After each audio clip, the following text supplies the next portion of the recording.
गीतों भरी कहानी। आइए आज सुनते हैं प्रेमचंद की लिखी कहानी बड़े घर की बेटी। वाचन स्वर है रेणु चतुर्वेदी का।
आनंदी अपने नए घर में आई तो यहाँ का रंग ढंग कुछ और ही देखा। जिस टीमटाम की उसे बचपन से आदत पड़ी हुई थी वो यहाँ नाम मात्र को भी न थी। हाथी घोड़ों का तो कहना ही क्या, कोई सजी हुई सुंदर बहली तक न थी। रेशमी स्लीपर साथ लाई थी पर यहाँ बाग कहाँ। मकान में खिड़कियां तक न थीं, न जमीन पर फर्श, न दीवार पर तस्वीरें। ये एक सीधा सादा देहाती गृहस्थ का मकान था। लेकिन आनंदी ने भी थोड़े ही दिनों में अपने को इस नई अवस्था के साथ ऐसा अनुकूल बना लिया मानो उसने विलास के सामान कभी देखे ही नहीं थे।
दोपहर के समय लाल बिहारी सिंह 2 चिड़िया लिए हुए आया और भावत से बोला, जल्दी से पका दो, मुझे भूख लगी है। आनंदी भोजन बनाकर उसकी राह देख ही रही थी। अब वो नया व्यंजन बनाने बैठी। हांडी में देखा तो घी पाव भर से अधिक नहीं था। बड़े घर की बेटी किफायत क्या जाने, उसने सब घी मांस में डाल दिया।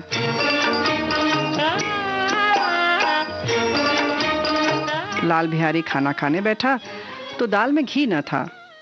बोला, दाल में घी क्यों नहीं छोड़ा? आनंदी ने कहा, घी सब मांस में पड़ गया। लाल बिहारी जोर से बोला, अभी परसों ही घी आया है, इतना जल्दी उठ गया? आनंदी ने उत्तर दिया, आज तो कुल पाव भर रहा होगा और वो सब मैंने मांस में डाल दिया। जिस तरह सूखी लकड़ी जल्दी से जल उठती है, उसी तरह क्षुधा से बावला मनुष्य जरा जरा सी बात पर तिनक जाता है। लाल बिहारी को भावज की ये ढिठाई बहुत बुरी मालूम हुई। तिनक कर बोला, मैके में तो चाहे घी की नदी बहती हो। स्त्रियां गाली सह लेती हैं, मार भी सह लेती हैं, पर मैके की निंदा उससे नहीं सही जाती।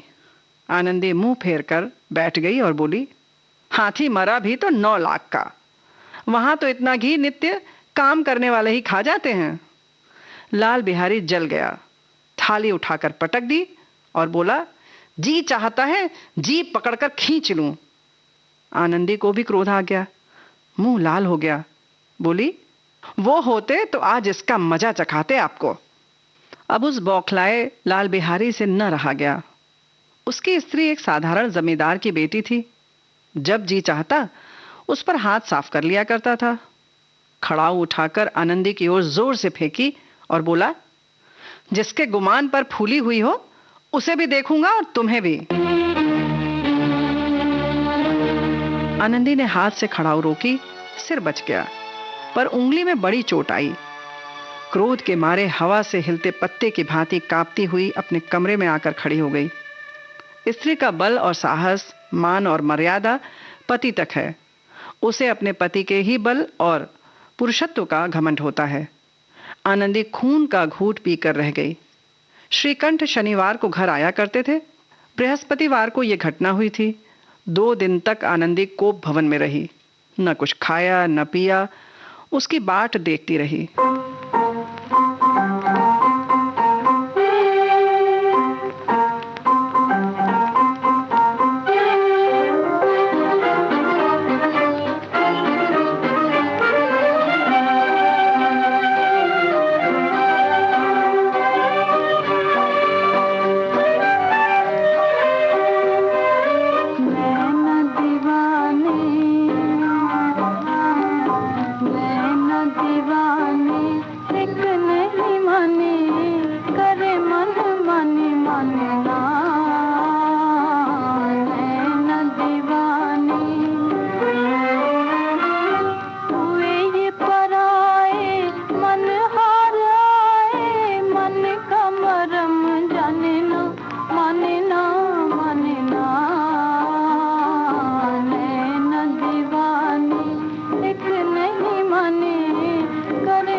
बेली करे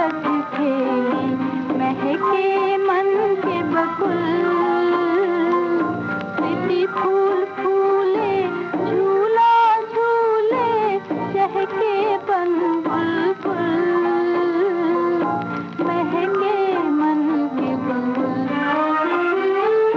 मन क्या जाने क्या होगा कल हार समय की बहती पल पल जीवन चंचल दिन जाके फिर आने ना माने ना माने ना नैना दीवाने एक नहीं माने करे मन माने माने ना नैना दीवाने। अंत में शनिवार को वो नियमानुकूल संध्या समय घर आए और बाहर बैठकर कुछ इधर उधर की बातें, कुछ देश काल संबंधी समाचार और कुछ नए मुकदमों आदि की चर्चा करने लगे। ये वार्तालाप 10 बजे रात तक होता रहा। गांव के भद्र पुरुषों को इन बातों में ऐसा आनंद मिलता कि खाने पीने की भी सुध न रहती थी। श्रीकंठ को पिंड छुड़ाना मुश्किल हो जाता। ये 2-3 घंटे आनंदी ने बड़े कष्ट से काटे। किसी तरह भोजन का समय आया, पंचायत उठी, एकांत हुआ तो लाल बिहारी ने कहा, भैया आप जरा भाभी को समझा दीजिएगा कि मुंह संभाल कर बातचीत किया करें, नहीं तो एक दिन अनर्थ हो जाएगा। बेनी माधव सिंह ने बेटे की ओर से साक्षी दी। हाँ, बहू बेटियों का यह स्वभाव अच्छा नहीं है कि मर्दों के मुंह लगें। लाल बिहारी बोले, वे बड़े घर की बेटी हैं तो हम भी कोई कम नहीं हैं। श्रीकंठ ने चिंतित स्वर से पूछा, आखिर बात क्या हुई? लाल बिहारी ने कहा, कुछ भी नहीं, यूं ही आप ही उलझ पड़ी। अरे मैके के सामने हम लोगों को कुछ समझती ही नहीं है।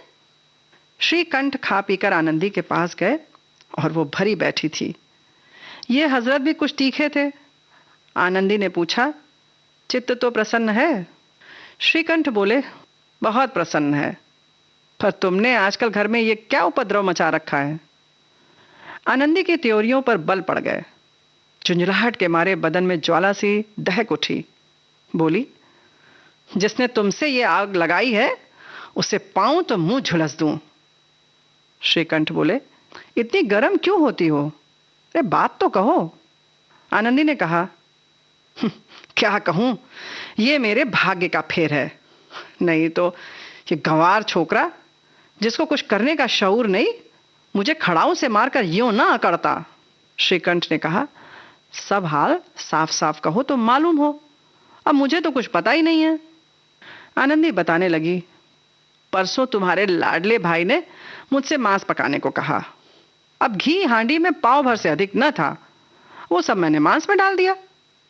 और जब वो खाने बैठा तो कहने लगा, दाल में घी क्यों नहीं है? बस इसी पर मेरे मैके को बुरा भला कहने लगा। मुझसे न रहा गया। मैंने कहा कि वहां इतना घी तो रोज काम करने वाले खा जाते हैं और किसी को जान भी नहीं पड़ता। बस इतनी सी बात पर उस अन्यायी ने मुझ पर खड़ाऊ फेंक कर मारी। यदि हाथ न रोक लूं तो सिर फट जाए। उसी से जाकर पूछो मैंने जो कुछ कहा वो सच है या झूठ। श्रीकंठ की आंखें लाल हो गईं। बोले, यहां तक हो गया इस छोकरे का ये साहस? आनंदी स्त्रियों के स्वभावानुसार रोने लगी, क्योंकि आंसू तो उनकी पलकों पर रहते हैं। श्रीकंठ बड़े धैर्यवान और शांत पुरुष थे। उन्हें कदाचित ही कभी क्रोध आता। स्त्रियों के आंसू पुरुषों की क्रोधाग्नि भड़काने में तेल का काम करते हैं। रात भर करवटें बदलते रहे, उद्विग्नता के कारण पलक तक नहीं झपकी।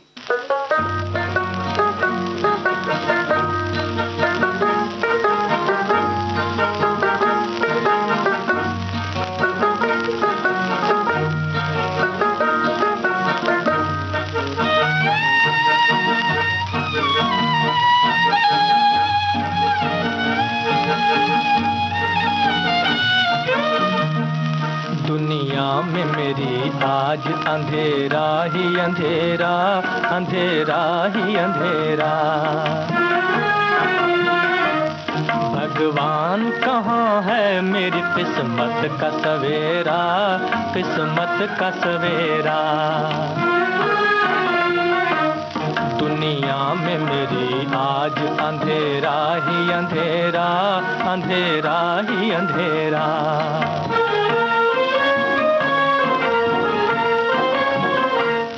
होठों पे हंसी आते ही आंसू निकल आए, आंसू निकल आए। होठों पे हंसी आते ही आंसू निकल आए, आंसू निकल आए। आई थी खुशी पास के दुख दर्द ने घेरा, दुख दर्द ने घेरा। दुनिया में मेरी आज अंधेरा ही अंधेरा, अंधेरा ही अंधेरा।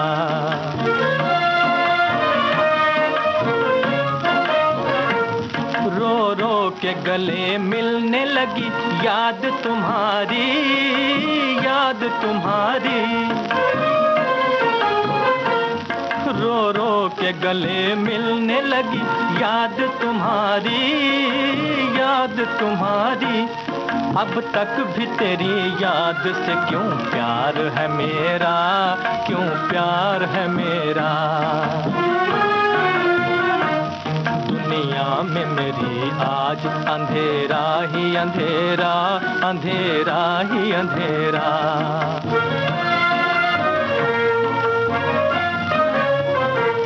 बर्बाद जवानी तुम्हें रो रो के पुकारे, रो रो के पुकारे।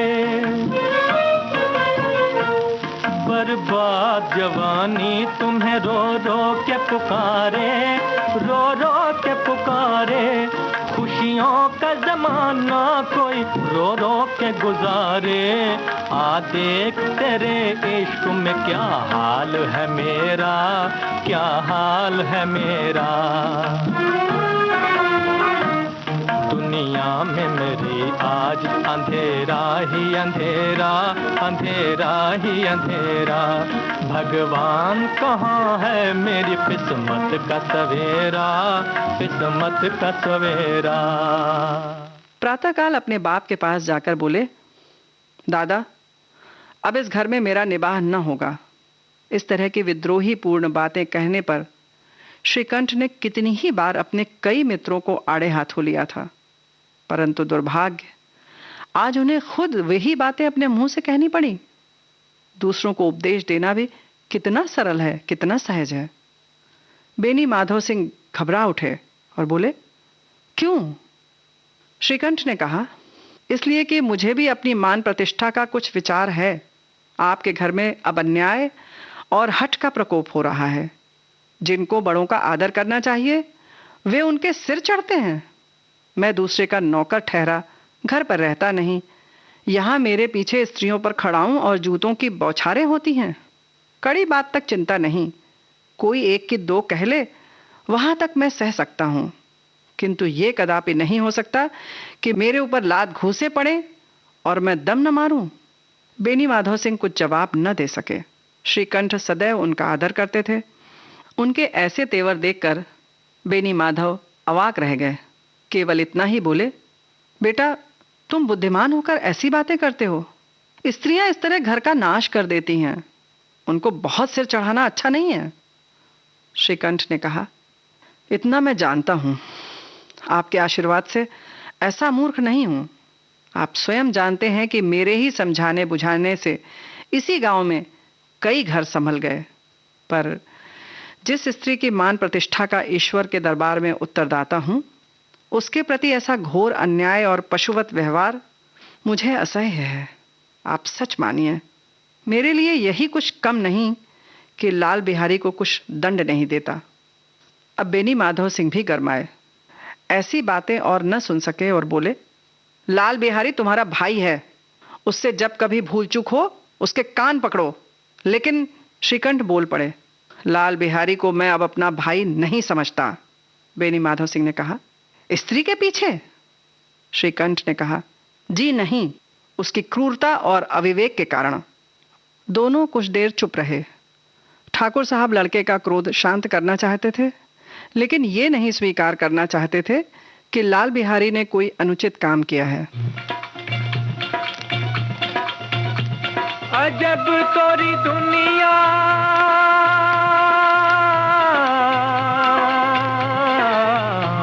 गजब तोरी दुनिया ओ मोरे रामा, गजब तोरी दुनिया ओ मोरे रामा। कदम कदम देखी भूल भुलैया, कदम कदम देखी भूल भुलैया, गजब तोरी दुनिया ओ मोरे रामा, गजब तोरी दुनिया ओ मोरे रामा, गजब तोरी दुनिया ओ मोरे रामा।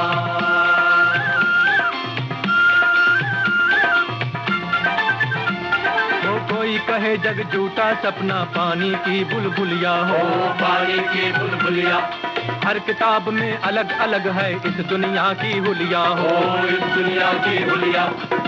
सच मानो या इसको झूठी मानो, सच मानो या इसको झूठी मानो, बेढब तोरी दुनिया ओ मोरे रामा, गजब तोरी दुनिया ओ मोरे रामा, गजब तोरी दुनिया ओ मोरे रामा।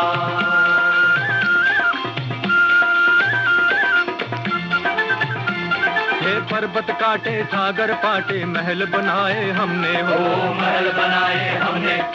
पत्थर पे बगिया लहराई, फूल खिलाए हमने हो, फूल खिलाए हमने। हो के हमारी हुई न हमारी, हो के हमारी हुई न हमारी, अलग तोरी दुनिया ओ मोरे रामा, गजब तोरी दुनिया ओ मोरे रामा, गजब तोरी दुनिया ओ मोरे रामा।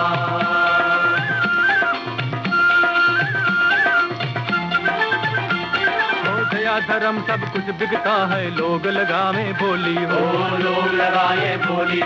मुश्किल है हम जैसों की, खाली है जिनकी झोली, खाली है जिनकी झोली। जब तेरे बंदों की जान बिके न, जब तेरे बंदों की जान बिके न है, तब तोरी दुनिया ओ मोरे रामा, गजब तोरी दुनिया ओ मोरे रामा, गजब तोरी दुनिया ओ मोरे रामा।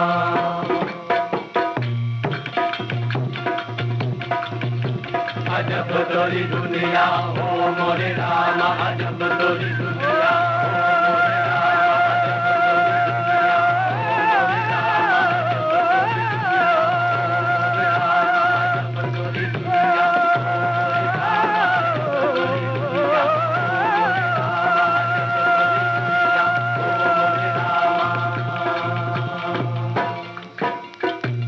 इसी बीच में गांव के और कई सज्जन देश दुनिया की खबर और चकल्लस के बहाने वहां आ बैठे। कई स्त्रियों ने जब ये सुना कि श्रीकंठ पत्नी के पीछे पिता से लड़ने को तैयार है, तो उन्हें बड़ा हर्ष हुआ। दोनों पक्षों की मधुर वाणियां सुनने के लिए उनकी आत्माएं तिलमिलाने लगीं। गांव में कुछ ऐसे कुटिल मनुष्य भी थे जो इस कुल की नीतिपूर्ण गति पर मन ही मन जलते थे। वे कहा करते, श्रीकंठ ने विद्या पढ़ी इसलिए वो किताबों का कीड़ा है, अपने पिता से दबता है इसलिए वो दब्बू है। बेनी माधव सिंह उसकी सलाह के बिना कोई काम नहीं करते, ये उनकी मूर्खता है। इन महानुभावों की शुभकामनाएं आज पूरी होती दिखाई दी। कोई हुक्का पीने के बहाने और कोई लगान की रसीद दिखाने आकर बैठ गया। बेनी माधव सिंह पुराने आदमी थे, इन भावों को ताड़ गए और उन्होंने निश्चय किया कि चाहे कुछ ही क्यों न हो, इन द्रोहियों को ताली बजाने का अवसर न दूंगा। तुरंत कोमल शब्दों में बोले, बेटा, मैं तुमसे बाहर नहीं हूं, तुम्हारा जो जी चाहे करो। अब तो लड़के से अपराध हो गया है। शहर का अनुभव रहित झल्लाया हुआ ग्रेजुएट इस बात को न समझ सका। उसे डिबेटिंग क्लब में अपनी बात पर अड़ने की आदत थी। इन हथकंडों की उसे क्या खबर। पिता ने जिस मतलब से बात पलटी थी वो उसकी समझ में न आई। बोला, लाल बिहारी के साथ अब इस घर में नहीं रह सकता। पिता समझाते हुए बोले, बेटा, बुद्धिमान लोग मूर्खों की बात पर ध्यान नहीं देते। वो बेसमझ लड़का है। अब उससे जो कुछ भूल हुई उसे तुम बड़े होकर क्षमा कर दो। क्रोध में जलते हुए श्रीकंठ ने कहा। उसकी इस दुष्टता को मैं कदापि नहीं सह सकता। या तो वही रहेगा या मैं ही। और आपको यदि वो अधिक प्यारा है तो मुझे विदा कीजिए, मैं अपना भार संभाल लूंगा। यदि मुझे रखना चाहते हैं तो उससे कहिए जहां चाहे चला जाए, बस ये मेरा अंतिम निर्णय है। लाल बिहारी सिंह दरवाजे की चौखट पर चुपचाप खड़ा बड़े भाई की बातें सुन रहा था। वो उनका बहुत आदर करता था। उसे कभी इतना साहस न हुआ कि बड़े भैया के सामने चारपाई पर बैठ जाए, हुक्का पी ले या पान खा ले। पिता का भी वो इतना मान न करता था। श्रीकंठ का भी उस पर हार्दिक स्नेह था। अपने होश में उन्होंने कभी उसे घुड़का तक न था। जब वो इलाहाबाद से आते तो उसके लिए कोई न कोई वस्तु अवश्य लाते। मुकद्दर की जोड़ी उन्होंने ही बनवा कर दी थी। पिछले साल जब उसने अपने से ड्योढ़े जवान को नागपंचमी के दिन दंगल में पछाड़ दिया तो उन्होंने पुलकित होकर अखाड़े में ही जाकर उसे गले से लगा लिया था। 5 रुपए के पैसे लुटाए थे। ऐसे भाई के मुंह से आज ऐसी हृदय विदारक बात सुनकर लाल बिहारी को बड़ी ग्लानि हुई। वो फूट फूट कर रोने लगा। तेरी छोटी सी एक भूल सारा गुलशन जला दिया। क्या महकेंगे फिर भूल कभी, क्या फिर से बहारें आएंगी। तेरी छोटी सी एक भूल सारा गुलशन जला दिया।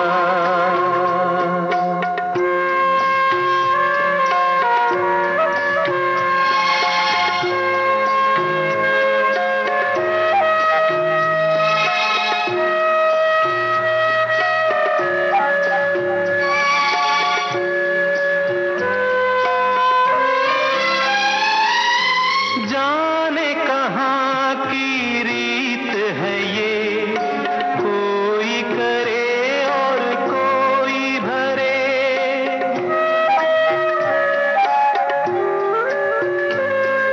न्याय नहीं अन्याय है ये, दोषी जिए निर्दोष मरे। सुन ले तो है गाफिल,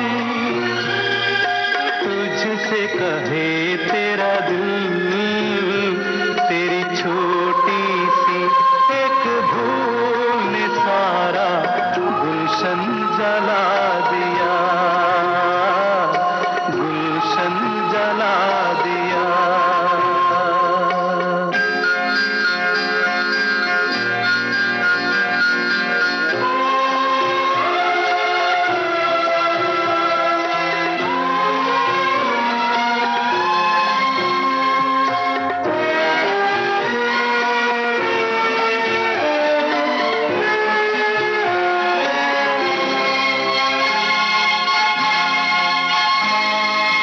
तेरे चलन की आंधी ने देख ले कितने घर लूटे। बिखर गए रिश्ते नाते, जीवन के साथी छूटे। सुन ले तो मैं गाफिल, तुझसे कहे तेरा दिल। तेरी छोटी सी एक भूल ने सारा गुलशन जला दिया, गुलशन जला दिया। इसमें संदेह नहीं कि अपने किए पर पछता रहा था। भाई के आने से एक दिन पहले से उसकी छाती धड़कती थी कि देखूं भैया क्या कहते हैं। मैं उनके सम्मुख कैसे जाऊंगा, उनसे कैसे बोलूंगा, मेरी आंखें उनके सामने कैसे उठेंगी। उसने समझा था कि भैया मुझे बुलाकर समझा देंगे। इस आशा के विपरीत आज उसने उन्हें निर्दयता की मूर्ति बने हुए पाया। वो मूर्ख था, परंतु उसका मन कहता था कि भैया मेरे साथ अन्याय कर रहे हैं। यदि श्रीकंठ उसे अकेले में बुलाकर 2-4 बातें कह देते, इतना ही नहीं 2-4 तमाचे भी लगा देते तो कदाचित उसे इतना दुख न होता। पर भाई का ये कहना मैं इसकी सूरत नहीं देखना चाहता, लाल बिहारी से सहा न गया। वो रोता हुआ घर आया। कोठरी में जाकर कपड़े पहने, आंखें पोंछी, जिससे कोई ये न समझे कि वो रो रहा है। और तब आनंदी के दरवाजे पर आकर बोला, भाभी, भैया ने निश्चय किया है कि वो मेरे साथ इस घर में न रहेंगे। अब वो मेरा मुंह नहीं देखना चाहते, इसलिए अब मैं जाता हूं। उन्हें फिर मुंह न दिखाऊंगा। मुझसे जो कुछ अपराध हुआ उसे क्षमा करना। ये कहते कहते लाल बिहारी का गला भर गया।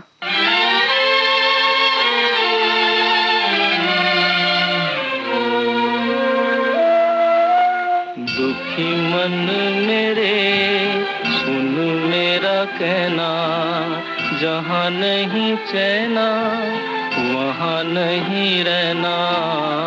दुखी मन मेरे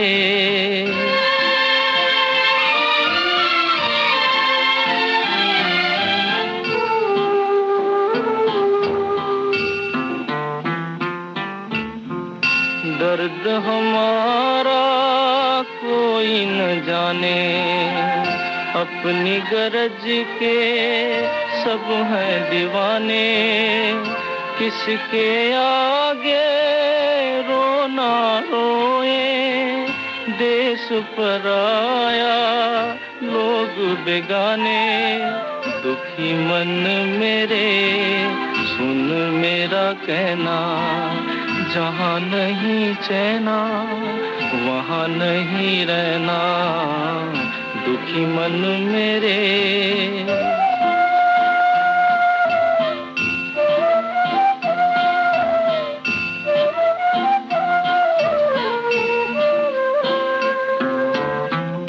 लाख यहाँ झोली फैला ले, कुछ नहीं देंगे इस जग वाले। पत्थर के दिल मोमन होंगे, चाहे जितना नीर बहा ले।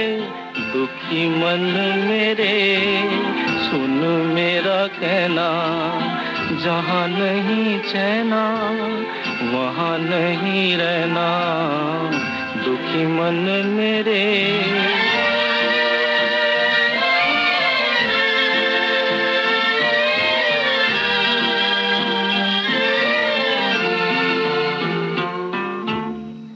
अपने लिए कब है ये मेले, हम हैं हर एक मेले में अकेले। क्या पाएगा उसमें रहकर जो दुनिया जीवन से खेले। क्या पाएगा उसमें रहकर जो दुनिया जीवन से खेले।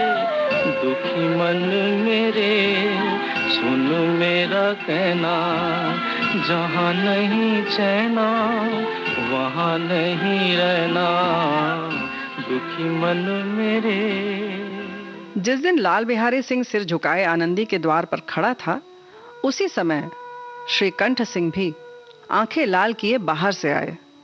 भाई को खड़ा देखा तो घृणा से आंखें फेर लीं और कतरा कर निकल गए, मानो उसकी परछाई से दूर भागते हों। आनंदी ने लाल बिहारी की शिकायत तो की थी, लेकिन अब मन में पछता रही थी। वो स्वभाव से ही दयावती थी। उसे इसका तनिक भी ध्यान न था कि बात इतनी बढ़ जाएगी। वो मन में अपने पति पर झुंझला रही थी कि ये इतने गर्म क्यों होते हैं। उस पर यह भी भय लगा हुआ था कि कहीं मुझसे शहर चलने को कहें तो कैसे, क्या करूंगी। इस बीच में जब उसने लाल बिहारी को दरवाजे पर खड़े ये कहते सुना कि अब मैं जाता हूं, मुझसे जो कुछ अपराध हुआ क्षमा करना, तो उसका रहा सहा क्रोध भी पानी हो गया। वो रोने लगी। मन का मैल धोने के लिए नयन जल से उपयुक्त और कोई वस्तु नहीं है। श्रीकंठ को देखकर आनंदी ने कहा, अरे लाला बाहर खड़े बहुत रो रहे हैं। तो मैं क्या करूं? आप भीतर बुला लो। मेरी जीभ में आग लगे। मैंने कहां से ये झगड़ा उठाया? मैं नहीं जानता, मैं ना बुलाऊंगा। आप पछताएंगे। अरे उन्हें बहुत ग्लानि हो गई है। देखो ऐसा ना हो कहीं चल दें। श्रीकंठ न उठे। इतने में लाल बिहारी ने फिर कहा, भाभी भैया से मेरा प्रणाम कह दो, वो मेरा मुंह नहीं देखना चाहते, इसलिए मैं भी अपना मुंह उन्हें न दिखाऊंगा। लाल बिहारी इतना कहकर लौट पड़ा और शीघ्रता से दरवाजे की ओर बढ़ा। अंत में आनंदी कमरे से निकली और उसका हाथ पकड़ लिया। लाल बिहारी ने पीछे फिर देखा और आंखों में आंसू भरे बोला, मुझे जाने दो। अरे कहां जाते हो? जहां कोई मेरा मुंह न देख सके। लाला, मैं न जाने दूंगी। भाभी, मैं तुम लोगों के साथ रहने योग्य नहीं हूं। लाला, घर के अंदर चलो, तुम्हें मेरी सौगंध, अब एक पग भी आगे न बढ़ाना। भाभी, जब तक मुझे ये न मालूम हो जाए कि भैया का मन मेरी तरफ से साफ हो गया, तब तक मैं इस घर में कदापि न रहूंगा। अब आनंदी से न रहा गया। उसने कहा, मैं ईश्वर को साक्षी देकर कहती हूं कि तुम्हारी ओर से लाला मेरे मन में तनिक भी मैल नहीं है। अंदर आओ। अब श्रीकंठ का हृदय भी पिघला। उन्होंने बाहर आकर लाल बिहारी को गले लगा लिया। दोनों भाई खूब फूट फूट कर रोए। लाल बिहारी ने सिसकते हुए कहा, भैया अब कभी मत कहना कि तुम्हारा मुंह ना देखूंगा। इसके सिवा आप जो दंड देंगे मैं सहर्ष स्वीकार करूंगा। श्रीकंठ ने कांपते हुए स्वर से कहा, लल्लू, अरे इन बातों को बिल्कुल भूल जा। ईश्वर चाहेगा तो फिर ऐसा अवसर ना आएगा।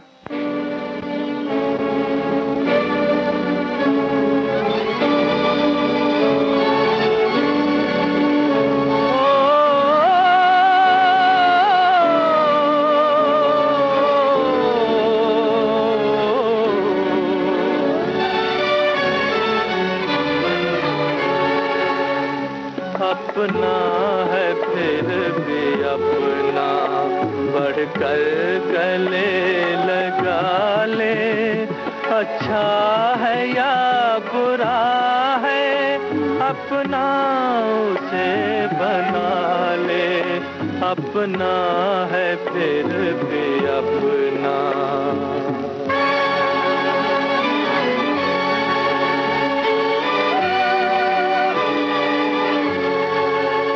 मत सोच तेरे दिल में कैसी ये कशमकश है, जो खींचती है तुझको वो खून की कशिश है।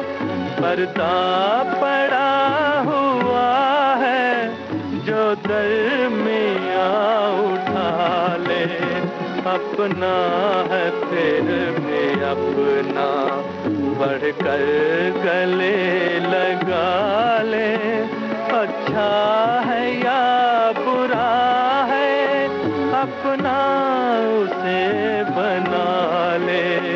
अपना है फिर भी अपना।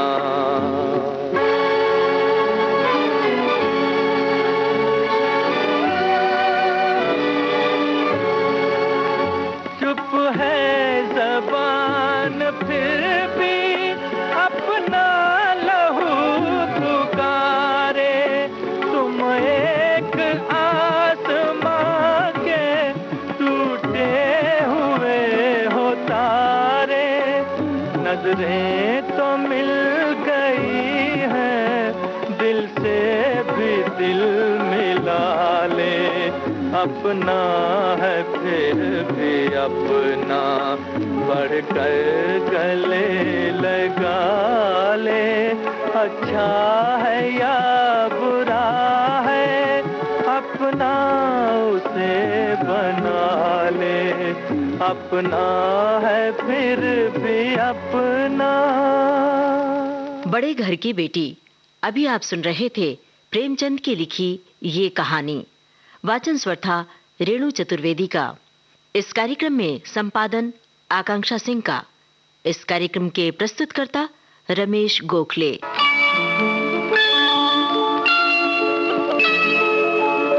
इस कार्यक्रम में आइए अब सुनते हैं कुछ फिल्मी गीत।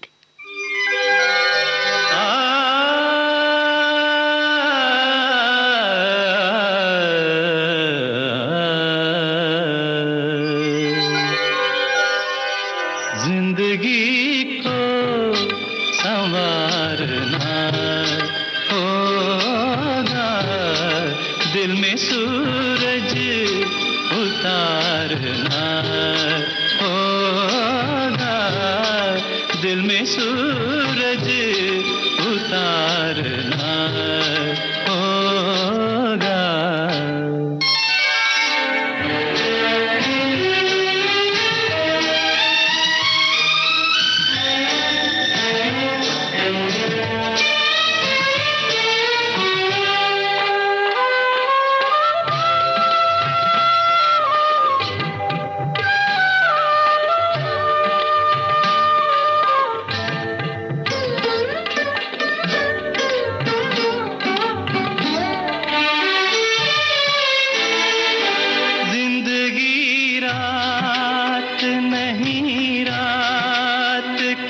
तस्वीर नहीं, जिंदगी सिर्फ किसी जुल्फ की जंजीर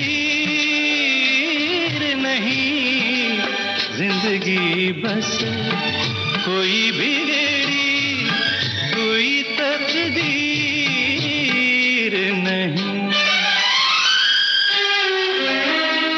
जिंदगी को निखारना होगा, जिंदगी को संवारना होगा, दिल में सूरज उतारना होगा।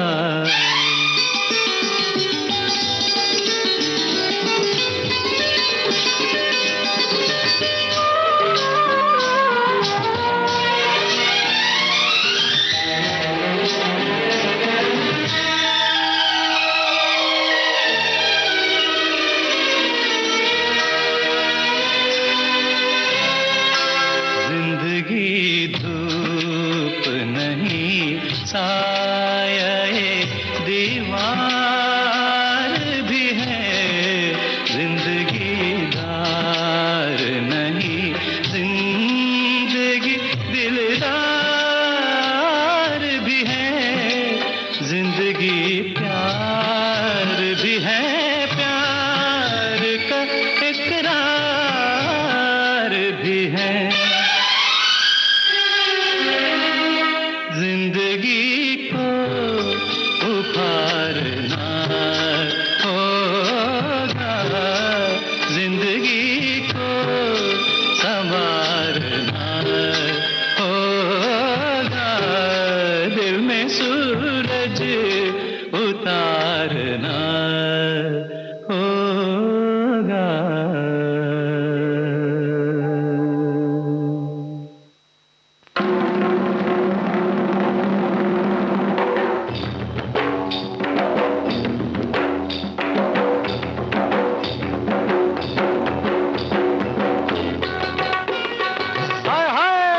पंछी रे उड़े गगन गगन मस्त मगन, इसके संग लागी लगन कैसी लगन लगी रे। पंछी रे उड़े गगन गगन मस्त मगन, इसके संग लागी लगन कैसी लगन लागी रे। पंछी रे उड़े गगन गगन मस्त मगन, इसके संग लागी लगन कैसी लगन लागी रे।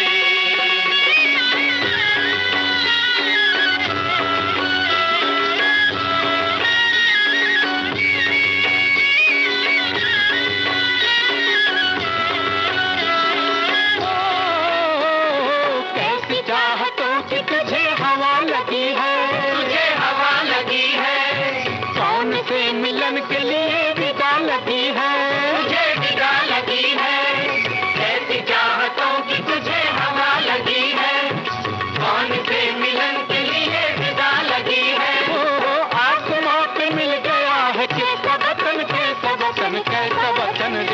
पंछी रे उड़े गगन गगन मस्त मगन जिसके संग लागी लगन छेती लगन लागी रे।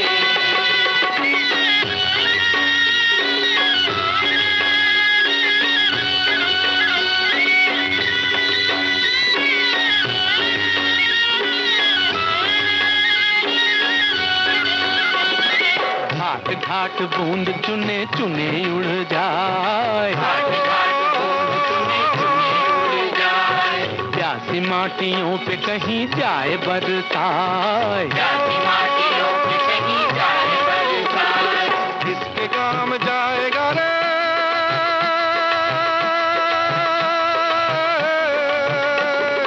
किसके काम जाएगा रे, किसके वतन किसके वतन किसके वतन रे। पंछी रे गगन गगन मस्त मगन जिसके संग लागी लगन कैसी लगन लागी रे।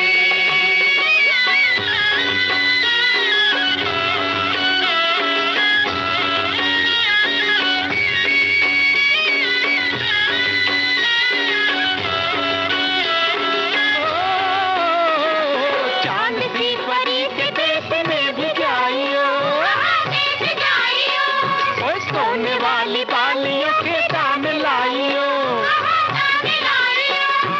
चांद की परी की देश में भी जाइयो, सोने वाली बालियों के दाम लाइयो, ओस वाले मोती लेके आना वतन आना वतन आना वतन रे। पंछी रे उड़े गगन गगन मस्त मगन जिसके संग लागी लगन कैसी लगन लगी रे। पंछी रे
चिड़िया सोहे भाव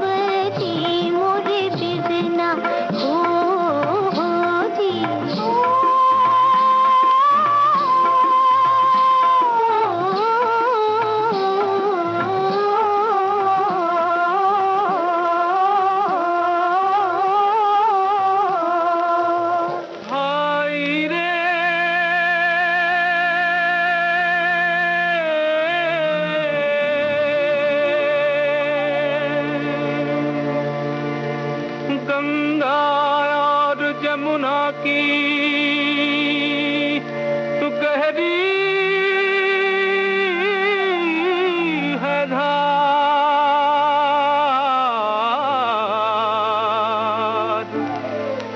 आगे या पीछे सबको जाना है पार।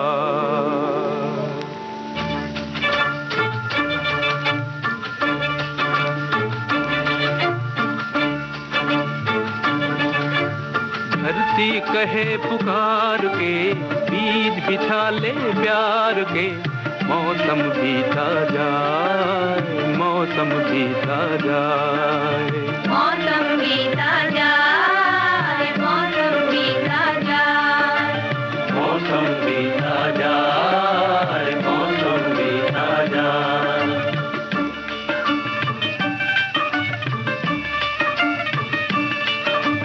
अपनी कहानी छोड़ जा, कुछ तो निशानी छोड़ जा, कौन कहे इस ओर तू फिर आए न आए। मौसम बीता जाए, मौसम बीता जाए, मौसम बीता जाए, मौसम बीता जाए।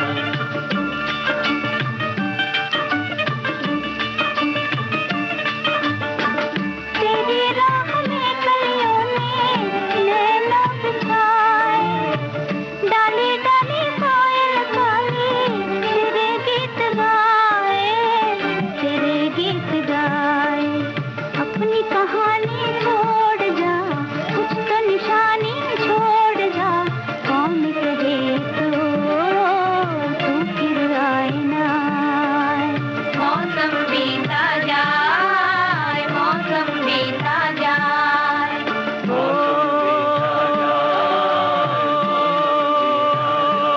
भाई रे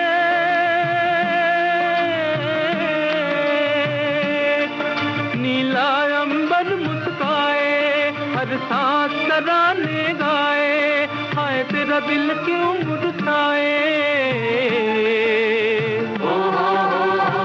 बनती बंसी पे तू भी कोई धुन बजा ले भाई, तू भी मुस्कुरा ले। अपनी कहानी छोड़ जा, कुछ तो निशानी छोड़ जा, कौन कहे इस ओर तू फिर आए न आए। आए रे भाई रे,